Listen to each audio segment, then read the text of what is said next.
Good day, and welcome to the Budding Entrepreneur Podcast. I'm your host, Randy Bridges. In each episode, I cover my experiences, both good and bad, of being a business builder, as well as my journey through the crazy world of entrepreneurship to reach my goal of earning $10 million a year. All right. We are on episode 143 of the podcast. Today is April the 11th, 2024. That makes it the second week of the month, and we're getting ready to dive a little deeper into some more of the same topic that we were dealing with, which is customer journey mapping. And that's a great topic to continue. I'm going to give you some examples today, and I'm going to add some different information that's going to kind of put the customer journey mapping front and center at what you are trying to achieve on a regular basis. Today, our books, I did finish The Power of Discipline by Daniel Walter. Great book. If you get a chance, read through it, get used to some of the different tactics and things that he's brought to the surface. You know, discipline is something that a lot of people know about and they understand in their brain, but the discipline in your heart, the ability to get up and do the things you need to do every single day without fail, and doing the right things that move the ball forward, that's the key. Discipline isn't just doing stuff, right? There's activity and then there's movement. And activity is you're getting things done. Movement is you are not just moving yourself, you're moving everything about you in a forwards direction. So that's something about discipline that was nice to kind of put in my back 40 of perspective on how a person actually goes through and how you can be disciplined within yourself. I did start reading Selling You by Napoleon Hill. It's an interesting book taken from a lot of different sources. So it's not something that you can say, oh, this is just a singular passage that's been put together. This is taken from a lot of different places. That's nice because it opens it up to a lot of types of different dialogue that you might not normally think about having. Now, on the new model of selling, I finished the book and I've started rolling back through it. I'm going in much more detail. What I did bring into the equation is the other part of the new model of selling, and that's the NEPQ Black Book of Questions. This is put together by Jeremy Miner. Jerry Acuff was involved in the new model of selling. The NEPQ process is a series of questions. NEPQ is neuro-emotional persuasion questions. The idea is to persuade somebody to actually do the internal dialogue that's necessary. Get down to the emotional level, get past the surface, and actually get down to the heart of the problem and see if we can't bring out to the conversation more of what's really driving the problem in the person's life.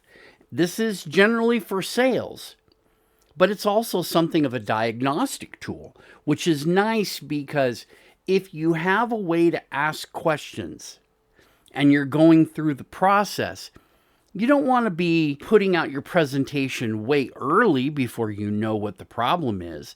And so this is kind of a diagnostic tool, among other things, that it gives you the ability to hone in on what's really driving the problems, what's really missing in the person's life. So, you know, this is related to the new model of selling. In fact, the NEPQ Black Book and the new model of selling work hand in glove together for being able to improve your ability to diagnose more like a doctor would do, okay? Especially if you're a consultant or even a coach to a certain point. You know, coaching, a lot of people ask me what's the difference between them, and coaching is getting the other person to actually work to their own benefit. Whereas in a consulting environment, we're a lot of times working with the whole team and we're investing into that client. an idea, a solution, a process, something like this. Coaches don't necessarily always do that.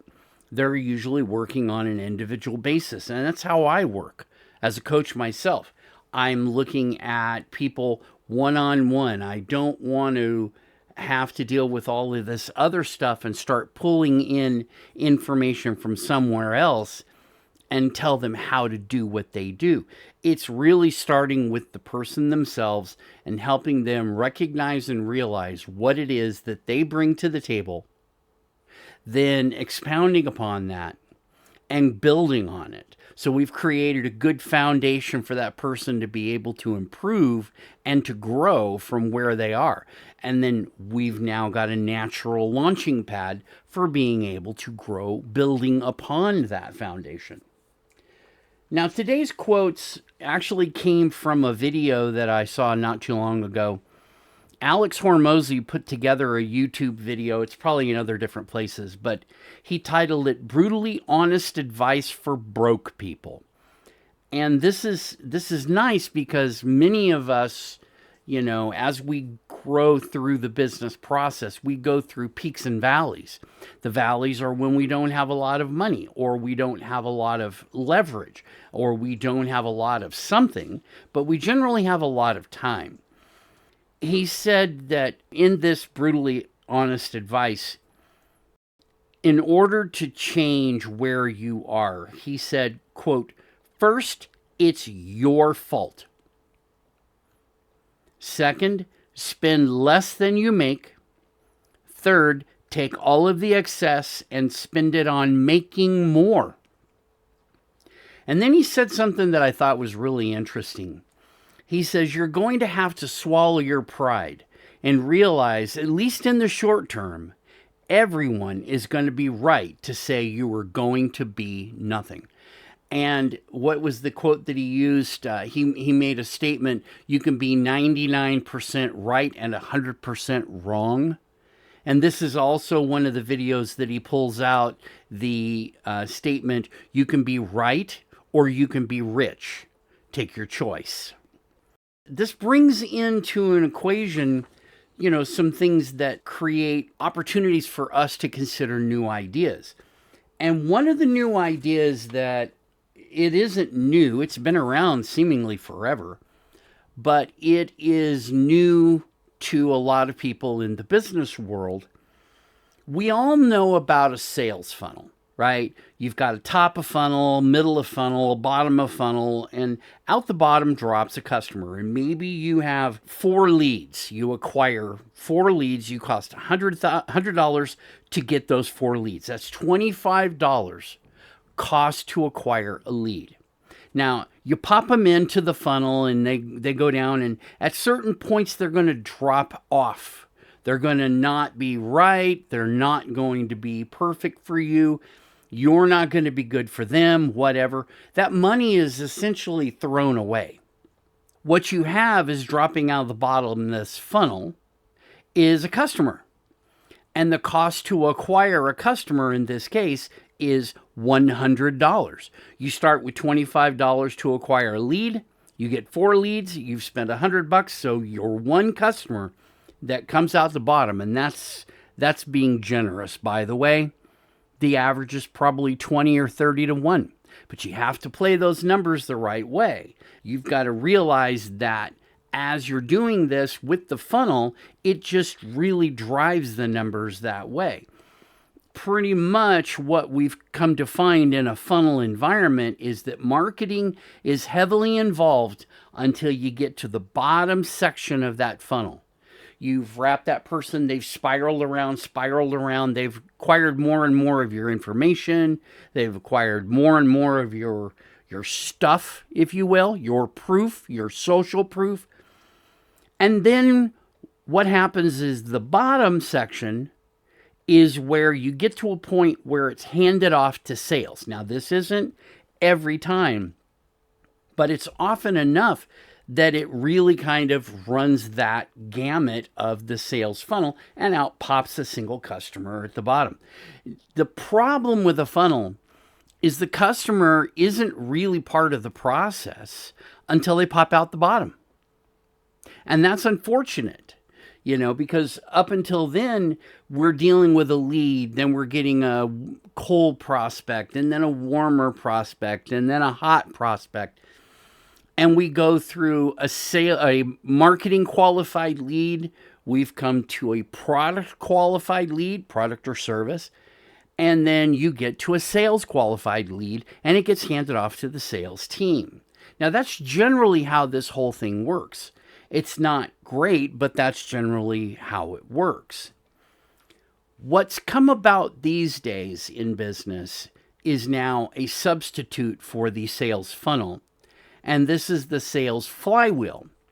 This goes back to the railroads, right, where you have a steam engine that's pushing a long piece of steel.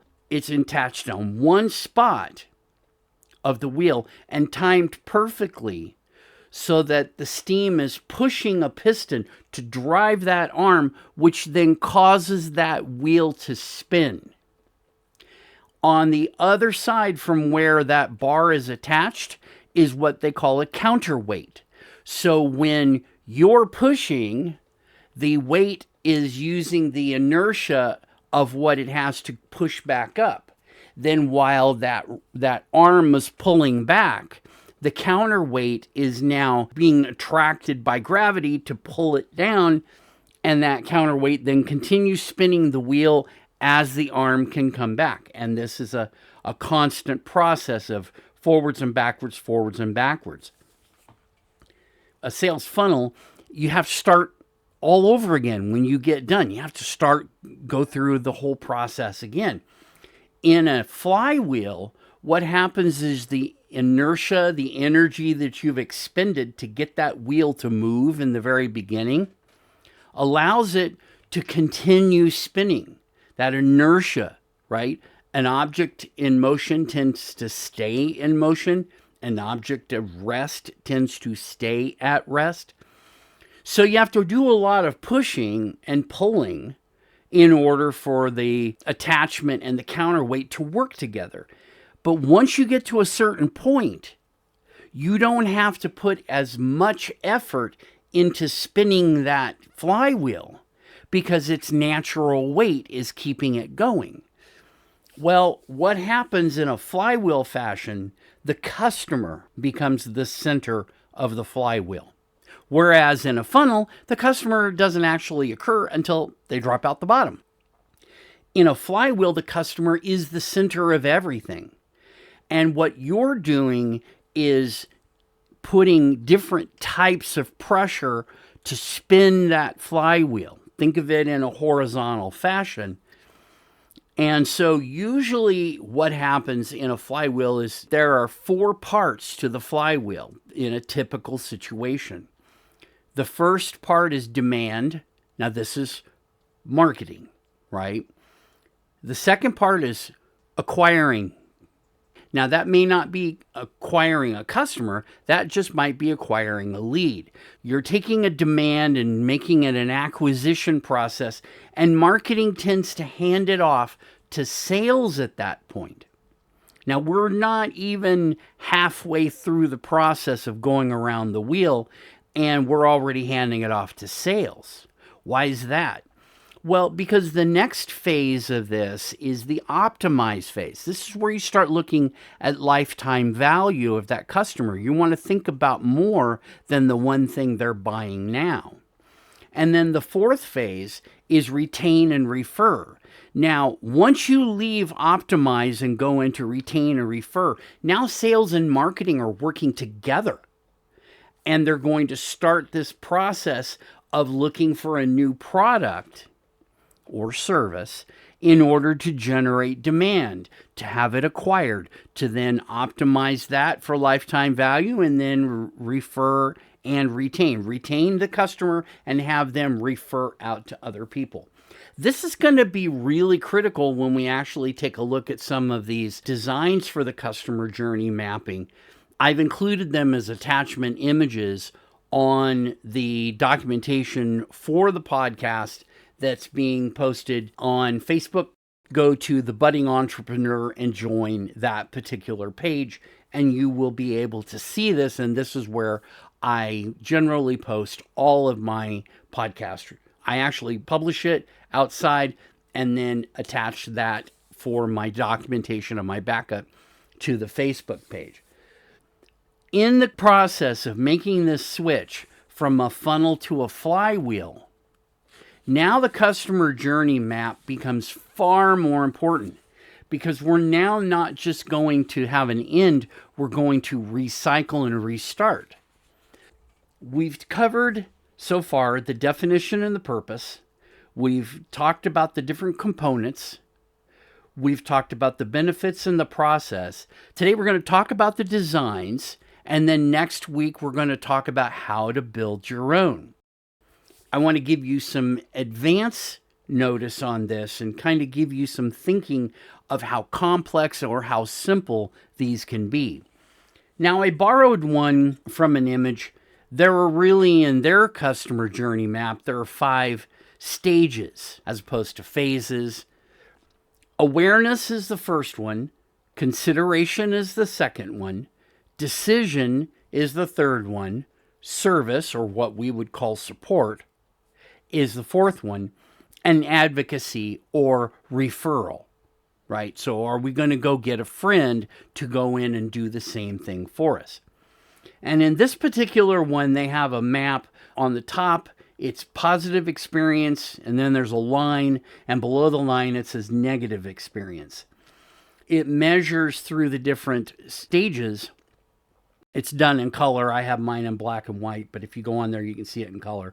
Awareness is just generally your product. Your product is there. It does this. Your service is there. Then there's product research and maybe a free trial that are part of the consideration stage.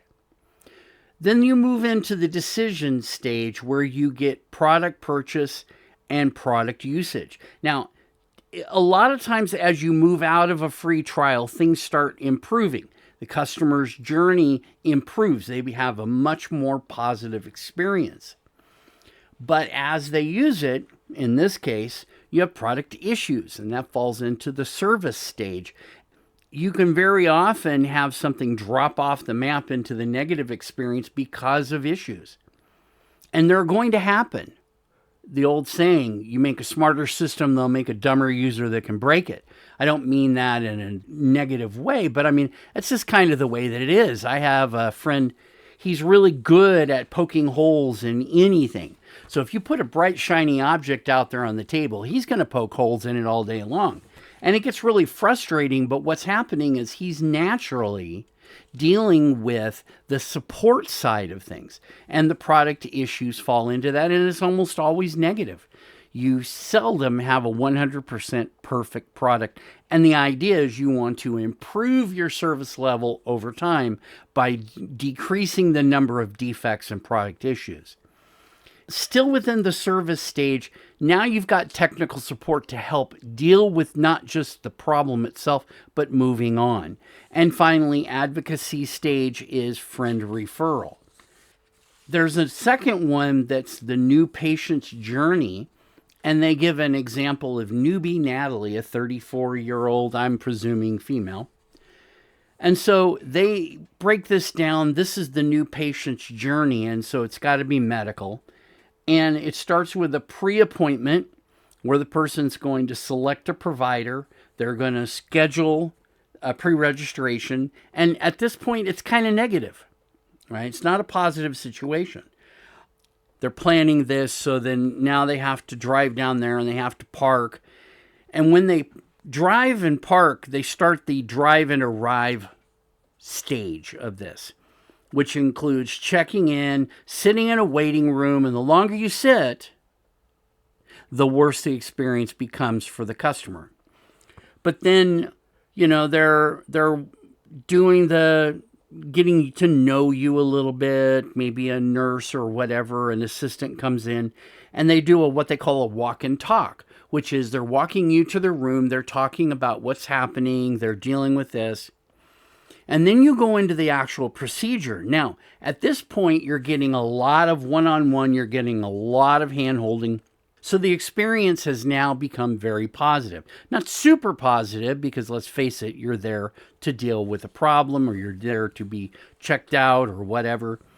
And then after you get, your scan or your procedure or whatever, you have before the leaving, you need to set up another appointment for later on.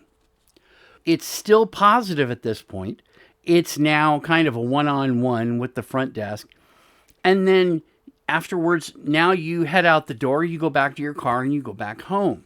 That's a typical medical or high-touch kind of an environment that has a lot of moving parts, but only 3 main stages. Another one was Linda's journey map. This was for a situation where the person is doing online work on a website. And so the first stage is they identify the informational need. Now, they might talk to somebody on the phone. They might do a one-on-one to meet with somebody at a quick meeting. And then they go on to the computer. They go to Google. They start looking up information. In this case, they are looking for grants. Grants are hard to find. They're hard and complicated to deal with. So the experience goes way downhill. But eventually they find out that there's more to it, that there's a way to walk through this process so they feel better about it. So now they go on to the benefits site and they eventually just say, forget this, it's too complicated. I'm not a happy camper. So now I'm going to have to call. And I'm going to have to email. And I'm going to have to get support. And maybe they feel good about it. Maybe they don't. I mean, they've invested at this point 3/4 of the process to do what they're trying to do. And they're still not all that happy. And maybe they get an email back telling them something positive. It's really hard to tell what's going on with that. But in this particular journey map, they actually have a section on not just feelings, but feelings and needs. And then at the bottom, and this is where a customer journey map's greatest strength is, potential opportunities for improvement. How do we improve this process? Remember, the idea, this is a flywheel. So we don't just want to support it and get, some sort of a referral that isn't a good referral. We want a positive referral. So we want it to be cycling around, and now we're going to look for a referral to somebody else who's then going to start their own flywheel.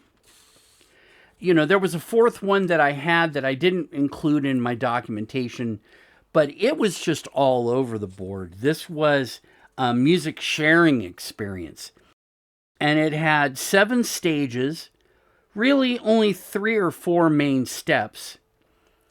It had a lot of touch points. Some of the touch points were with the music site, some were on the phone, some were on chat, and essentially the emotional dialogue through this one was, I'll just give it to you in order, probably neutral, so 0, about plus 70, down to minus 30, up to plus 90, down to about maybe 10, up to 40, down to around 10 for 2 more pieces, then up to, again, about 30, down to about minus 10, and then back up to about 30.